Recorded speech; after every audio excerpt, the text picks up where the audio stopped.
ดีใจอยู่บ่ เลย สำเร็จในห้องน้ำเจ้าเพื่อนว่า เพิ่นกลัวขอโทษเพิ่นกลัวเจ้าสำเร็จเลยได้ เลย ดีใจบ่ เลย ขอบใจทางเบาบี้เนาะเบาบี้เบานง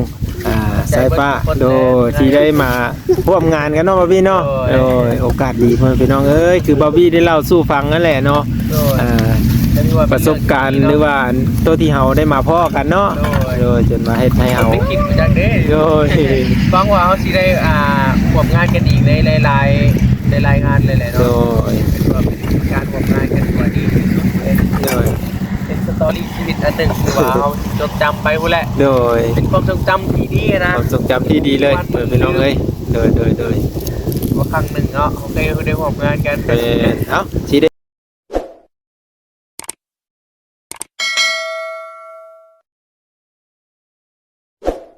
โอ้หัวหน้าเพิ่นว่าถือสามีไปเด้อเพิ่นว่าเอ้าเดี๋ยวสิถือไปเนาะมอมีทุกคนน้องสายฟ้าเพิ่นจัดให้ปาติโทอย่างสวยงามอลามตาบานนี้เอ้าเป็นจังได๋ก็ให้กำลังใจเด้อพี่น้องเด้อเข้ามาแล้วกับผู้ละหนึ่งกำลังใจกดไลค์กดแชร์ให้เบาบางเด้อพี่น้องเด้ออ่ะไปตอนนี้ก็คือสิได้เอาหม้ออันนี้ไปตักพาเบาบี้เบานงไว้พี่น้องไปเป็นตาแซ่บไปดิเนาะไปเลยเด้อมาเด้อ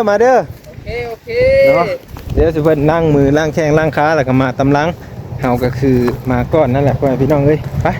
โอ้โหนาเพิ่นท้าเด้อไปแล้วหันใส่ฟ้า โอ้ยสาดสิความเลยหั่นน่ะ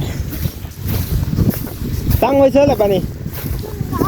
ฮะ ก่อนนะตั้งอันนี้ เออ โอ้ยเขาสาดได้ยันสาดดำน้อง มาซะ ไอ้พี่มาเร็ว เอา โอ้คือติดใจ มาตู้จุบันเก้ามาตู้จุบันเก้า โอ้ ติดใจแห้งบ่นี่ วันเก่าวันนี้ฮะ เลยดูว่านี่ บรรยากาศดีเลยบ่นี่เลย แม่น เด้ ตักเลยบ่นี่ฮะโอ้ยั่วๆพี่น้อง ลกปิ้นมาพี่น้อง พ่อพี่น้องเอ้ย หน้าเลย มาโทรให้สิตักเพิ่น โอ้เพื่อนใช้ผ้านี่แบบอากาศดีเลยเนาะ อากาศดีแต่กับบรรยากาศก็ได้พร้อม โอ้วันนี้สลองเงินครัวแล้ว สลองเห็นกว่าแล้วต้มมีสายฟ้าต้มมีให้กิน โอ้ย โอ้ใจเย็นด้วยนะ ขนาดบุญมี ค่ำเลยป่ะ เนาะจะได้กับสิพากันกับเล่าเต้าเมือได้นี่ฮะ บ่ให้เมื่อดอก โอ้ย ให้นอนให้นอนให้นอน เอาเนาะ ให้พี่ก็บ่ให้เมื่อนอนนำกันนำกันเขียดนำกันมือแรง เอาถอยมาได้ ไป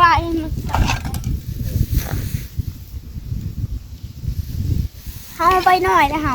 ให้หน่อยวะได้ นี่กินบ่เบิด เอาตัวนี้วะ เอาคนพ่อเฮา มาเอามาอีก แค่บนใช้ผ้า แซ่บ โอ้ แซ่บ เมนูนี่สุดยอดเลย ครั้งแรกมีเป็นครั้งแรกแน่นอนครั้งที่สองประมาณนี้ ตั้งแล้วต้ม แม่นสายฟ้าเพิ่นตอนรับมื้อนี้ถือว่าแบบพิเศษนะเออ พิเศษเลยมื้อนี้เนาะ พิเศษก็ว่าแล้วล่ะก็เพิ่นตอนรับเลยนะ นี่ปึ๊บนี่เข้ามา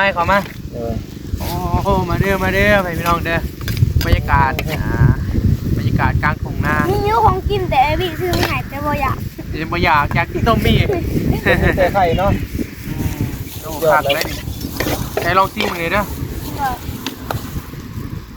ปึ๊บมาเด้อคำนี้เพื่อใคร เพื่อตัวเองด้วย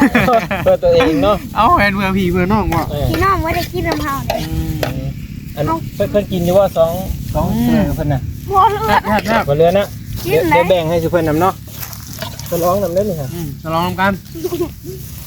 สลองเผาเพื่อนได้นะกะ มาเด้อไปพี่น้องเด้อ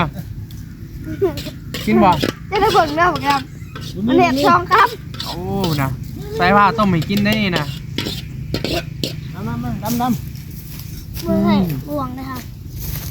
ไม่ใช่บ่วงหรอก เอามาจำกัด บ่น้องมาเด้อ มาเด้อไอเด้อเอาก่อนเลยทางนี้อยากเข่าเลย เนาะขอจัดก่อนเด้อขอจัดก่อน ไปกินข้าวเพิ่นไปกินมาให้กินต้มมี่เพิ่น อ๋อ บ่ได้ว่าต้มไหม ให้อดเข้าเนาะ อด แต่ ข้าว ว่าให้กินนี่มาพี่น้องกินนำกัน จนได้กินไหมมันก็อยากอ่ะ แซ่บขอบใจเด้อ ด้อต้มมีเด้อ ก็มากินหมูกระทะแล้วเจ้าก็ยังอีกยังอยากอีกตอนเด็กกันเนาะ ตอนเด็กยากอะทีนี้พอเข้ากันยังอยู่ทุกคน โดนไอ้นุ่งกำลังล่างมือมัน เนี่ยกำลังมา เบิดเลยเด้อ เอาก้อนได้ มาซาเบิดแล้ว แล้วกันบาทนี่ โอ้บรรยากาศดีเนาะ เนี่ยเมืองตะเวนนะ มันจะเป็นกับกิน สมพระอาทิตย์ตกดินเนาะ แซ่บป่ะแซ่บได้เนาะต้มเองเนาะเขาบอกว่าบ่แซ่บบ่คือมันว่ะ ต้มเองกินเอง แล้ว แซ่บ นิ้วเขานะ โอ้อันต่อยิ้วเข้ากันจะแซ่บนิดหนึ่งเนาะเข้ากันจะแซ่บ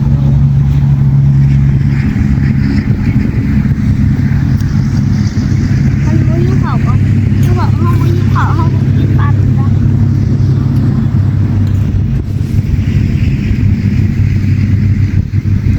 ใช่ไหมตอนหนุ่งหายโตบอกคือมีเห็น มาลุงเลยเห็นยังอ่ะ ล้างมือดีกว่า ล้างมือป่ะถ้ากาเห็ดแล้วไปเนาะปิดจ็อบมื้อนี่แหละที่แต่มื้ออื่นกาทางง่ายๆก่อท้าเนาะก่อพอได้อันนั้นแหละ ก็ได้ดังน้อยก็ได้เอาเตาตั้งไว้เป็นแบบ ยังบ่ได้เมื่อง่ายที่มื้อน่ะบ๊ายบายเนาะ เนี่ย ไอ้พี่เจ้าอยากก่อนกัน กระ บอ สี ก ทันนี่แต่ว่าบ่วี เจ้าก็นั่นพี่เจ้าอยากก่อนกัน โอ้ยก็มาแต่เช้าแล้วเนาะ ก็ได้ มาเช้าแล้วมื้อ มาได้เช้าก็โบแผ่ยิ่งเขากว่าซื้อเขาตื่นแต่6 โมงแค่เดียวจะตาย ได้ตื่น4 โมงอ่ะ เขาก็ตื่นแต่6 โมงแค่ที่ว่าหัดก่อนเขาบอก อ้าวไอ้ตื่น4 โมงไอ้5 โมงไอ้หอดนี่จะยังบ่ตื่นเนาะ อ้าวน้องก็ตื่นแต่6 โมงจะเดียวจากได้บัดนี้ อ้าว สีทันดูว่า ไอ้มาหอดนี่5 โมงก็ยังบ่ตื่นจะตื่น6 โมงโอเคป่ะ ว่าตื่นนกมาก คุณเมีย กินอยู่ว่า ขึ้ วัน น บอกผมเบิด กินแล้ว ก็กินเด้อ มันบอกเรายังเดือดกระซะ ไปเกลือเอาอาหารแมวเกลือเด้อย่างอยู่ที่อาหาร เลยกินโต้เนี่ยยังบ่เห็นมัน สินโต เอามีแหวน ไอ้ไอ้นุ่งเห็นยังไงน่ะ โอ้โหโอ้ยซ่าเสื้อได้ตูดเบิดเลยเด้อ เออ มาเร็วๆหน่อยเด้อบนว่าบนน้อง โอ้ย ไว้น้องสภาเนาะ คือมาซ่าแท้เนาะ กระบะจะมานั่งกินก็เลยเกิดออกมา แซ่บได้เว้ยพี่น้องบรรยากาศมันดีนะบรรยากาศแบบ ว่าเว้นมานินตะกี้ฮะ พอดีเบิ่งตาเว้นเนาะวิววิวเบิ่งตาเว้นตกต้องมีเบิ่งตาเว้นตก ต้องมีนั่งข้างกองเพื่อง มาใช่ ต้องมีนั่งถามต้องให้ อันนี้นั่งข้างกองเพื่องเลยนะ ต้องแรงหนูเองหนังจ้า บนมุมเลยนะใครเห็นกันอยู่บ้างจะมาหนังนี่เนี่ย อันกินที่ตู้เลือดแหละ พี่ตูดไปละ ไปพี่น้องทางไทยสบายดี โอ้ยไปเด้อ สบายดี มาชิเบิร์ดเลยได้ เป็นยังพอดีเป็นวัดให้น้อยหนึ่งนะครับ พอดีได้ ไปเด้อ โอ้ยสบายดีสวัสดีครับน้องสายป่านคนรอคนเดิมเพิ่มเติม ต้มมี รอขึ้นกูเก่ามันนี่ต้มมีให้กิน รอคุณซ้อมมันบ่ กินข้าวสวยกันกินข้าวน้ำกัน ขอน้ำกันกินต้มมีกินต้มมี ขออนุญาตเด้อโอ้ยกินเคยไหมมัน เงินเคยได้เนาะบ่กล้าเข้าไปเนาะ กล้าเข่าแล้ว ตูดรถคะแนนตูดรถ โอ้ เลยมาสักคัก รออยู่เนาะคือว่าถ้าว่าเขาตั้งใจเฮ็ดอันนี้แบบบ่ผักแบบประมาณอาทิตย์นึงเนาะ นี่ แต่ว่าอันนี้แบบคือไอ้มันก็มีเวียกเหมือนกัน สายเรียกแน่ เลยว่าซาเนี่ยนั่นเนี่ยก็พอดีแหละเนาะพอดีแล้วอีกคนตก พอดีบนตกแล้วก็อ้าวเร่งไงเพิ่นเลยยันฝนตกอีกหอบสองแล้วเลยพี่น้อง ตอนนั้นเป็นงานทดลองเนาะตอนนี้ปฏิบัติจริงเลยมาเลยเนาะสบายเนาะ แล้วก็อีกขอลองอีกขอลองทางล่างนี่ปะเนี่ย โอ้ย วัสิพานบ่ เลย ห่วงแล้ว มีจะเอาไม่48อัดอีกก็ได้ปุ๊บนี่นะ เดี๋ยวเพราะว่ามันผ่าด้านข้างเด้ บ่พระ บ่พลาดเนาะคันพลาดนี่กับ คือมื้อไหนก็ว่าว่ามื้อไหนก็ทอดที่ตื่นดึกเพื่อเบิกกวาดเครื่องเปียก มันเข่าทั้งหลังไหนมือหนามันเข่าทั้งหลังมือหนาไอ้ก็อยู่ด้วยตอนฝนตกอย่างเงี้ย ยูบ่ต้องเอาเป็นน้ำมันนะเด้ ไปนอนมาหรือว่าเต็มอยู่น้ำเนาะบ่มีอันทั้งหลังเด้ แม่นนะนี่เนี่ยตั้งเนาะอันนี้ตั้งไว้เลยบ้านฮอดยามดำนาขายขนม ขายขนมนี่ได้เนี่ยนี่เขาเจ้าไม้โอ้เจ้าได้ขายได้ขายอันยังกาแฟนุ่มเนาะ ขายกาแฟนม เขาเจ้าดำนาอันดำนามามีเมื่อยนะ แม่นนะสายฟ้าขายทางหลังออกกาแฟนมเด้อนี่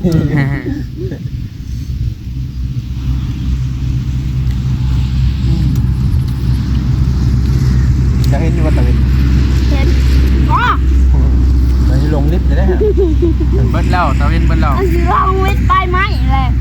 มันจะเข้าหา6 โมงเหรออันจักโมงแล้ววะ7 โมงแล้ววะ โอ้เอาหมดเดี๋ยวได้ดี 5 โมงแล้วเว้น6 โมงเลยครับเนี่ย ตกลงบายแล้ว ไฟหรือว่า ที่น้ำอยู่ว่ามัน เบิ่งรถไปน้ำเบิ่งตะเวนตกดินไปน้ บรรยากาศได้ที่น่าเกิด ำเนี่ยดาดที่เนาะ แน่รู้ เกิด บรรยากาศ มาก รูปปากเรื่อยๆแล้ว นะ กัดบอลไปดิถึงเลขก่อนไปตอนแรกไปหมื่นไป เนาะกันอื่นกันที่มาอีกได้กันบ่มาแสดงว่าเงียบ มันก็ถึกแสดงว่าบ่มาก่อนเฮ้ยสิได้เห็นกันว่าถ้าถึกเลขเลยเด้อ เพิ่นก็บ่แล้วได้บัดนี้เนาะ แล้วแต่ไร ทางหน้าแล้วบัดนี้หน่อยเนาะ แต่บ้าให้ถึกเลขรถ เบียงทางหน้าก็ลายเนาะ ถือว่าบ่ได้ร้ายดอกงานเดียว เอาครับไปมาอะไร แม่ เนาะ ไปมาก็ได้ โอ้ แต่ว่า มันก็มาเยี่ยมเพิ่นแหน่ แม่เอากับว่าถ้าบ่มีเวียกทางนั้นก็มาเยี่ยมทางนี้ โอ้ แต่ว่าเมย์เป็นอ้าวบ่ได้มันนี่บ่มีหยังเด้อก็สิมาทางนี้ เก้าไปมาหาสู่เก้า กินฮอดคือเก่าแล้วบ่ฮู้ว่าทางนี้สิกินฮอดอยู่บ่เด้กันกินฮอดแหละฝากวิดีโอไปหา โทรหาผู้มือนี่สบาย ถ้า แล้ว นั่งข้างคนกันยังกินฮอดมาพี่น้องผู้นั่งข้างๆไม่ได้กินฮอดกันนะ กินฮะ โอ้ไปกินย่างมือก่อน กินฮะกินฮะเบิร์ด อยู่เป็นเด้อแต่เดี๋ยว ก็อยู่เป็นเลย อยู่เป็นแล้วบัดนี้ ตะกี้อยู่เป็นบ่ ข่าวกระถางมันอยู่นั่นมันอยู่เป็นแล้ว มันกระถางมันอยู่นั่นมันก็บ่เป็นได้เฮาก็ ถือว่าปิดจ็อบมื้อนี้เนาะร้อย แซ่บของนี้เล่นมันไหม เบิดแต่ มัดทั้งหม้อทั้งยังมัดพี่น้องเลยแซ่บไรเนาะ ก็ถือว่าเป็นการร่วมงานกันครั้งแรกหน่อยเนาะโอ้ก็ถือว่ารู้สึกดีใจหลายๆคือว่ามาเจอพวกอ้ายๆนะตอนแรกสำหรับเพื่อนครัวสายฟ้านะลมกับแม่เพิ่นว่าข้างเฮาซื้อเนาะแม่เนาะแต่บ่ดีบังเอิญมาเจออ้ายๆเพิ่นมามื้อน่ะถามว่าเจ้าเฮ็ดเป็นบ่วะเป็นว่ะเราเป็นแล้วว่าบ่ดีว่าซื้อเซาซื้อหยังมาตอนแรกก็บ่ได้คิดว่าสิเฮ็ดใหญ่ปานนี้ได้เฮ็ดพอบังลมเฮาซื้อว่ะบอกแม่ว่าแม่เอ้ยว่าประมาณล้านปลายเด้อว่ะ บานปลายเลยบาด ก็ไล่เสื้อผ้ากระจานเนาะ โดยบอสความหมายว่าตอนแรกสิคุดเสาพอได้บังลมสินะบ่ได้มีหยังเนาะนี่ก็แบบมุ้งหลังคายังน้อยๆแหละบ่ได้คิดว่าเสียดปานนี้ก็เลยว่าเฮ็ดไปเห็นว่าแม่เพิ่นก็เฮ็ดเลยว่าลูกเฮ็ดเลยว่าก็เลยว่าพอดีก็โชคดีได้ที่ว่าอ้ายๆเพิ่นก็บ่ดีมาได้ถึงเวลาเลยนะ โดย เป็นยังบุญเนาะ แม่น แล้วน้องแล้วมาหาเขาก่อน แม่นบ่ เป็นการร่วมงานกัน คนหนึ่งจะมาคนเดียวตอนแรก ก็ถือว่าเป็นการร่วมงานกันครั้งแรกหน่อยเนาะ โดย ก็ถือว่าผลออกมาก็โอ้ค่อนข้างว่าดีเลยได้ ดีเลยแหละสำนี้คือว่าผลงานของพวกเฮากับโมเมนต์สร้างดอกไฟพี่น้องแต่ว่าตั้งใจเฮ็ดออกมาให้มันดีที่สุดนั่นแหละก็ถือว่าดีที่สุดของพวกเฮาแม่นสำนี้แหละไฟพี่น้องก็ถือว่าเป็นบทเรียนแล้วก็เป็นประสบการณ์อันหนึ่งเนาะ แม่น ที่ต่อไปก็ถ้าว่ามีก็คือสิแบบคือสิใครก็ดีอยู่ได้เนาะเพราะว่าเฮาก็เคยเห็น ครั้งแรกนะ เนี่ยครั้งแรกหลักๆก็คืออ้ายเพิ่น2คนแหละเพิ่น สอน แล้วก็บุญทวีนำบุญทวีก็ซอยคอ ปัดมือแล้วพาเพิ่นเขาอยู่เนาะ โด ๆอิ่มแล้วเนาะ โอ้ยแล้วเพิ่นก็มายามดอก โดย อ่า ก็ถือว่าสำหรับงบเห็ดเพื่อนครัวของน้องสายฟ้านี่ก็มีแม่มันทานากับพ่อน้อยเด้อว่าพี่น้องเด้อเพิ่นเฮ็ดซอยจนแล้ว สำ บ้า เร็ น จ หนู เนาะ เงินตัวคนหยาดแท้ เพื่อนก็ถือว่าเพิ่นก็ซอยหลายได้ก็ได้เบิ่งคลิปของไนลี่ตลอดก็เพิ่นได้ซอยถือว่าเพิ่นซอยสายฟ้านี่สุดๆเลยคือว่าหลายแฮงเลยได้ซื้อนั่นซื้อนี่ต่างๆนั่นแหละก็คือว่าแม่มันทานากับพ่อน้อยเนาะพี่น้องเนาะเพิ่นก็ซอยจนแล้วเนาะก็มีแต่น้องขอบคุณเพิ่นเด้อล่ะเด้อคือว่าเพื่อนครัวก็ปิดจ็อบแล้วมื้อนี้ถือว่าแล้วแหละยังเหลือแต่เก็บรายละเอียดเล็กๆน้อยๆมีแต่ก่อเตาแล้วก็หาสันว่างขึ้นไปวางของอยู่ของกินหน่อยๆเนาะเฮ็ดโต๊ะตั้งอย่างแหละป่ะมาขอบคุณเพิ่นมา กินหนีมันก็ได้ขอบคุณเด้อในลักษณะจะพอน้อยอยู่ดีมีแห้งความเจ็บจะได้ความไข่อย่ามีปรารถนาสิ่งใดขอให้ได้สิ่งนั้นจะเจ็บอย่าจนรับเลยด้วยสาธุ ก็ถือว่าเรียบร้อยเนี่ยยังเหลือแต่ก่อเตาหน่อยหนึงก่อเตาเลยก็เฮ็ดโต๊ะให้เพิ่นเนาะเฮ็ดโต๊ะพอได้วางมาพริกแป้งนัวแหละเนาะก็ถือว่าลูกพี่เองก็รู้สึกดีใจหลายได้ที่ว่าได้เป็นสะพานบุญให้พ่อกับแม่ในครั้งนี้เนาะลูกเองก็ขอให้พ่อแม่อยู่ดีมีแรงสุขภาพแข็งแรงปรารถนาสิ่งใดขอให้ได้สิ่งนั้นเด้อพ่อเด้อแม่เด้อสมความมุ่งมั่นปรารถนาสิ่งสำคัญก็คือสุขภาพแข็งแรงเป็นองค์โองไซของลูกตลอดไปเด้อก็ถือว่าเรียบร้อยเนาะเราใส่เวลาในการเห็ดประมาณ3 ทิศบ่พอดบ่ น่าจะ ประมาณนี้แหละเพราะว่าหยุดเศร้าๆเนี่ยเด้เป็นทิศหูเนาะหยุดเนาะเพื่อสิมาเห็ดกับเขาเป็นไข่กับผมเป็น4-5 มื้อผมว่า ชอบ3 มื้อจะเป็นไข่ค่ะ บ่ได้มานะเลยก็ลักๆแบบได้เห็ดประมาณทิศไปป้ายเนี่ยเนาะรวมๆแบบคะแนนว่านับมื้อใส่กันนั่น แม่ ก็ถือว่าไว้อยู่ถามว่าน้อยบ่เลยก็มันก็บ่น้อยได้สำหรับซ้ำนี้นะโอเคเลยแหละบ่มีว่าแล้วก็หลายๆคนก็ว่าคือบ่เห็นในเฮือนเลยว่าซั่นย้อนว่าถ้าว่าเห็นในเฮือนนี่ต้องแบบเป็นสร้างมาตรฐานได้จึงสามารถเห็นแบบในเฮือนเลยนะต้องแบบเห็นงามๆเลยนะพี่น้องก็ถามว่าซ้ำนี้มันก็ขี้เละบ่มันก็บ่ได้ขี้เละเลยนะก็ถือว่าพอไปพอมาอยู่ก็ถือว่าพวกเฮาก็สู้สุดๆเลยแหละทางง่ายๆเพิ่นก็แบบตั้งใจมานอนเลยได้ก็ถือว่าสุดยอดเลยแหละนับถือน้ำใจของง่ายๆเพิ่นทั้งสองเลยเนาะก็ถือว่าเป็นการร่วมงานกันที่แบบว่าดีที่สุดและก็โชคดีที่สุดที่ว่าบังเอิญเป็นเรื่องบังเอิญแฮงได้พอดีมื้อน่ะทางแม่เพิ่นฝากเงินมาเลยก็เลยว่าเห็นง่ายๆเพิ่น2 คนพอดีแล้วว่าถามเพิ่นเลยว่าเจ้าเฮ็ดเป็นบ่ว่าซั่นพอได้อยู่ว่าซั่นโอ้ยมันเข้าทางนี้กันเลยเนาะก็เลยว่าตัดสินใจเอาไปซื้อเสานั่นนี่มากับเฮ็ดขึ้นว่ามันบ่ได้น้อยเด้ว่าบ้านนี้ก็ถือว่าก็ใหญ่พอสมควรเนาะ เอาเลี้ยวมันกระโดดมันดังเดียวนะ มีแต่อนาคตพุ่นแหละพวกเฮาก็ซอยได้ซ้ำนี่แหละเนาะพี่น้องมีแต่หาทางพ่อแม่ทางน้องเพิ่นมาเพิ่นอยากต่อเติมแบบที่หลายๆคนคิดเห็นมากก็คือว่าน่ะก็เป็นเรื่องที่ดีได้หลายๆคนความคิดเห็นหั่นน่ะเพราะว่า1มาถ้าว่าเฮาเฮ็ดติดกับเฮือนเลยก็สิสะดวกสบายกลางค่ำกลางคืนฝนตกอิหยังนั่นแหละก็ถือว่าสิสบายแต่ว่าอันนี้ด้วยฝีมือของพวกเฮายังบ่ฮอดขั้นนั้นยังบ่ฮอดขั้นตอนที่ว่าจะเกาะออกมาได้แบบในเฮือนเลยนะก็ถือว่าแยกออกมาเฮ็ดแบบนี้นะเพราะว่าถ้าว่าเฮาไปเฮ็ดนะอย่ามันสิขี้ไล่เฮือนน้องเพิ่นเพราะว่าเฮือนงามแหละเด้โอ้เฮือนกลัวคือขี้ไล่แท้ว่าซั่นสร้างที่ แม่นให้ต้องสร้างที่ว่าเป็นอลีแต่ว่าซ้ำนี้ก็โอเคแล้วเฮาว่า พอได้ใช้แบบ แม่น ลบพ้นมาใช้ฟ้าเนาะ แม่นก็ดีก่อนบ่มีหรอวะไปหาลี่ในข้างห้องน้ำมาแว่งแม่เอาไปที่ว่าเบิ่งคลิปก่อนๆนะไปลี่ในห้องน้ำก็ย้ายไปตู่ก็ย้ายไฟใหม่ตู่แล้วบัดก็เลยว่าแม่เพิ่นเห็นก็เลยว่าโอ้บ่ได้ว่าลูกซอยนี่เด้อว่าเฮ็ดเฮือนกล้วยทางน้องเพิ่นแน อัน ว นี้จะเบิ่งตะเวน ตกแล้วเป็นการนั่งลมกันก่อนเราสตอรี่กันกลัวกันก็ถือว่าออกมาประมาณนี้แหละพ่อพี่น้องก็ถือว่าพ่อกับแม่เพิ่นก็ซอยสุดๆเลยเนาะเขาก็ยังอันไหน บอกกับเราว่าล้านปลายเด้อแม่ว่าซั่น ก็ถือว่าปิดจ็อบแล้ววันนี้โอเคพ่อพี่น้องมื้อนี้นอนนี่เนาะ นอนบัด นอนเบิดบ่อ๋อไอ้บี้ไปซื้อของอยู่ของกินมาเด้มื้ออื่นอยู่นี่มันบ่มีขาย เรื่องของกินน่ะ อ๋อมันบ่พอเนาะมื้ออื่นอีกเนาะ